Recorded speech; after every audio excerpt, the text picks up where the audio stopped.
जैसा कि last episode में हमने देखा कि डेमन्स के अटैक से एक्सॉर्सिज्म गेट को हाओ शान और उसकी टीम ने बचा लिया था, लेकिन इस अटैक से बहुत सारे सैनिक घायल हो गए थे और वो सभी मृत्युशैया पर थे, यानी मरने ही वाले थे। हीलर्स अपनी जी जान लगाकर इनकी सेवा कर रहे हैं और इनको हील करने की पूरी कोशिश कर रहे हैं। डेमन्स यहाँ ऐसे ही अटैक करते रहते हैं, जिससे हमेशा इस जगह के सारे रिसोर्सेज युद्ध में ही चले जाते हैं और ह्यूमैनिटी का विकास नहीं हो पाता। मेन हीलर सैनिकों को बचा रही है, लेकिन इनके घाव के अंदर तक डेमनिक एनर्जी चली गई है, जिसको नॉर्मल हीलिंग से सही नहीं किया जा सकता। इसलिए वो अपने असिस्टेंट को एक्सॉर्सिस्ट ग्रास लाने को कहती है, लेकिन तभी वहाँ कुछ सैनिक आकर बताते हैं कि एक्सॉर्सिज्म वी बहुत ही कम है और वो बस खत्म होने ही वाली है। इसलिए मेन हीलर तुरंत उन सैनिकों को जंगल से और ज्यादा एक्सॉर्सिज्म ग्रास को लाने की कहती है, लेकिन सैनिक बताते हैं कि एक्सॉर्सिज्म ग्रास अंधेरे जंगलों में काफी डीप में जाकर मिलती है और वहाँ सिर्फ वही जा सकता है जिनके पास लेवल 5 या उससे ऊपर का लाइट एट्रीब्यूट हो, क्योंकि सिर्फ वही उस जंगल के डार्क ऑरा से अफेक्ट नहीं होंगे। बाकी जिन्होंने जाने की कोशिश की वो सभी वहाँ उसके करीब जाते ही बेहोश होने लगे।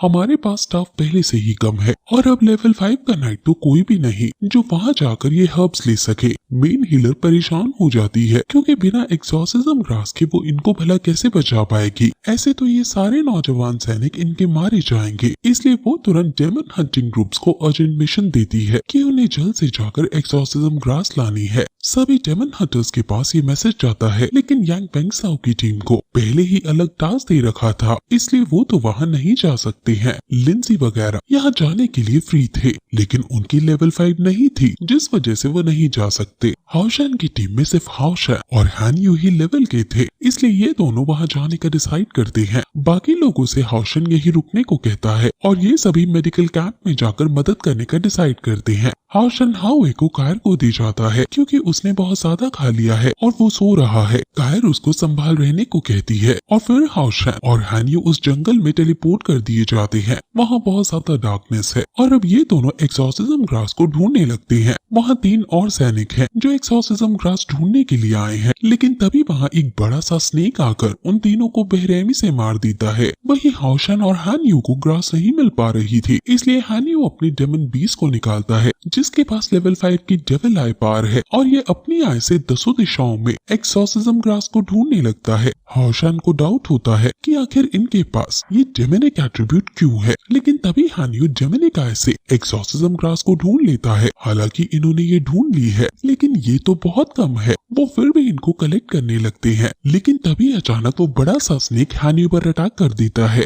हाओशान तुरंत उसे नोटिस करके हानयू को बचाता है और उस पर हमला कर देता है और अब इनकी स्नेक से फाइट होने लगती है। ये लेवल 4 का ब्लैक विंड सर्पेंट है और हाओशान इस पर अपने पावरफुल अटैक्स करता है और फिर लाइट ग्रेविटी में इसे फंसा देता है। ये सांप अब बाहर नहीं जा पाता और हानयू इसे मारने ही वाला होता है कि तभी हाओशान कहता है कि ये सांप एक्सॉर्सिज्म ग्रास को खाते हैं और ये ज्यादातर उसी जगह पर रहते हैं जहाँ बहुत सारी एक्सॉर्सिज्म ग्रास होती है। तो अगर हम इनका पीछा करेंगे और इसके एरिया तक पहुँच जाएंगे, तब हमें वहाँ बहुत सारी एक्सॉर्सिज्म ग्रास मिल सकती है। हानयू को ये आइडिया अच्छा लगता है और वो इस सांप को छोड़ देता है। सांप अपनी जान बचाने के लिए तुरंत अपने एरिया की तरफ भागता है और हाओशान इसका पीछा करने लगता है और वहाँ उसके एरिया में पहुँचने पर उन्हें बहुत सारी एक्सॉर्सिज्म ग्रास दिखती है। यहाँ पूरी की पूरी खेती हो रखी थी इनकी और ये बहुत ज्यादा खुश हो जाते हैं इसे देखकर, लेकिन तभी यहाँ बहुत बड़ा सांप इन पर हमला कर देता है और ये अपनी तलवार निकालकर इनसे लड़ने को तैयार हो जाते हैं।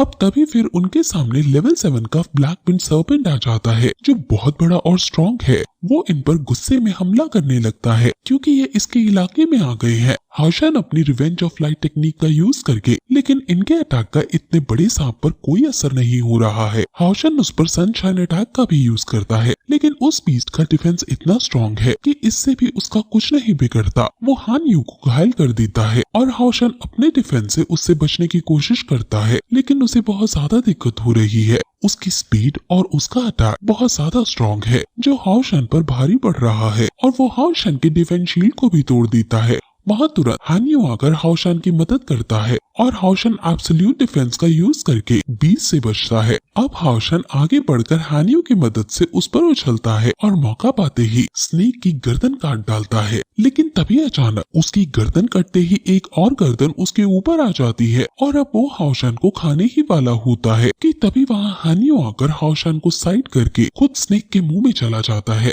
हाओशान तुरंत जल्दी जल्दी अब स्नेक पर हमला करने लगता है क्योंकि उसे जल्दी से स्नेक को मारकर हानियो को बचाना है, लेकिन तभी हानियो अंदर से अपने सबसे पावरफुल अटैक को यूज कर देता है और वहीं बाहर से हाओशान लाइट ब्लू रेन हेबिकस टेक्निक का यूज करता है। अंदर और बाहर दोनों जगह से हमला होने की वजह से वो स्नेक फाइनली मर जाता है। अब ये जल्द से एग्जॉस्ट ग्रास कलेक्ट करने लगते हैं क्योंकि इन्हें वापस भी जाना है। ये बहुत सारी ग्रास ले लेते हैं क्योंकि यहाँ चारों तरफ एग्जॉस्ट ग्रास बिछी हुई है। अब ये वापस जाने लगते हैं और वापस जाते जाते उन्हें एक टेलीपोर्टेशन एरे दिखती है। उन्हें लगता है कि ये टार वालों ने उनके लिए बनाई है, लेकिन उसमें से वही मिस्टीरियस लोग निकलते हैं जो कार पर भी नजर बनाए हुए थे और बचपन में जिनसे कार भाग रही है। ये लोग हाओशान को हेलो करते हैं और फिर वहाँ से चले जाते हैं। हाओशान समझ आता है कि ये वही है जिसने बचपन में उस पर हमला किया था। वो हाओशान को एक छोटी सी टॉय बर्ड दे जाते हैं। अब हाओशान और हानियो पैदल ही टार तक आने लगते हैं।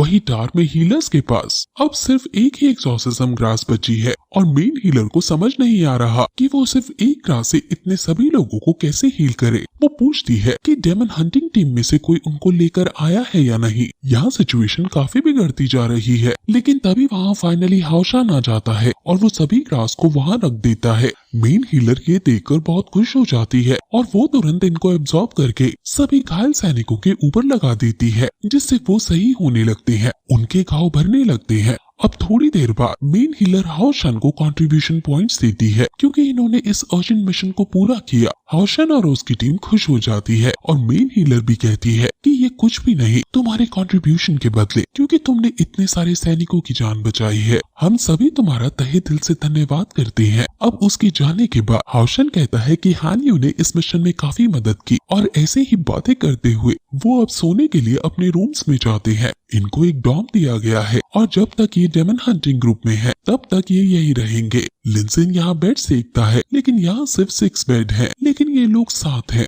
अब सब सोचने लगते हैं कि भला हम 6 हैं और यहाँ 7 बेड हैं, तो कैसे एडजस्ट होंगे। लेकिन सभी हाओशान और कायल की तरफ क्रीपी इविल स्माइल देते हुए देखते हैं और ये सिचुएशन उन दोनों के लिए काफी एम्बैरेस हो जाती है। इनका क्या मतलब था? अगर आपको समझ आया तो आप कमेंट में जरूर बताएं। वहीं हम उन मिस्टीरियस असासिन्स को देखते हैं जो मरे हुए डेमन्स को ट्रैक करते हुए और कुछों को मारते हुए डेमन्स केव तक आ गए हैं और ये अब अपने आपस में काम बांट लेते हैं और कहते हैं कि फर्स्ट टीम डेमन रेस की फूड सप्लाई लाइंस का पता करेगी, सेकंड टीम इनके अगले प्लान के बारे में पता करेगी। अब वो लोग बढ़ जाते हैं और फिर ये एपिसोड यहीं खत्म हो जाता है।